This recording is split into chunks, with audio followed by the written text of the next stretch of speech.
What about today? What is the biggest threat to Christianity in this century as you see it right now? Probably Christianity in this century.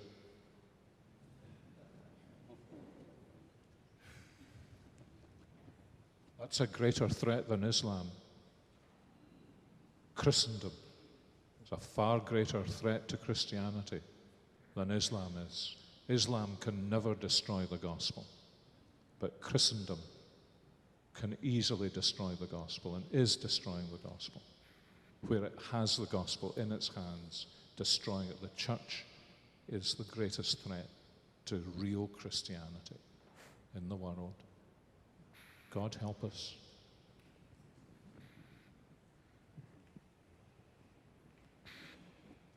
That's that. I'm sorry, I got a bit of Lutheran worked up.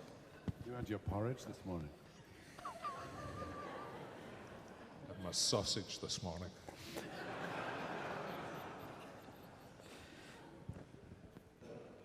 I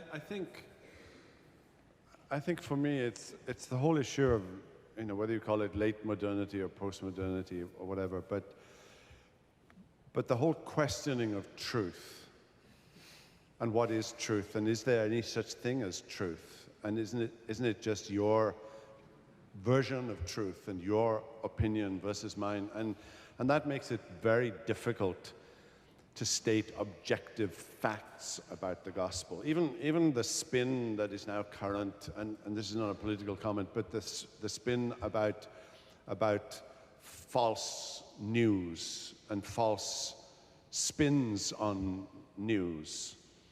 And there's a sort of rejoinder to that if that is true, and that is true, and we all know that is true, that there are versions of history out there that are completely falsified, false news, fake news, whatever you want to call it.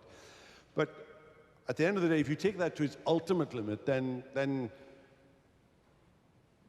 people don't think that there's any news at all that is true, and it's all fake and it's all personal. But the gospel stands on facts of history, that Jesus was born in Bethlehem, that he died at Calvary, that he rose again. I mean, those are facts of history. And to be able to say that in the 21st century, I mean, that is a real challenge.